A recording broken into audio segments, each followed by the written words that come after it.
কষ্ট করে। আপনারা তো সবাই সৌদি আরবে আসার জন্য পাগল হয়ে যান। দেখুন কত কষ্ট করে সৌদি আরব মানুষ এই রোদের ভিতর।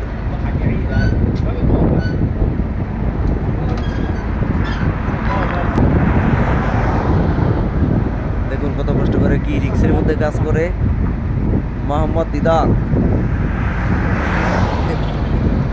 মোহাম্মদ দিদার কোথায় উঠতেছে দেখুন।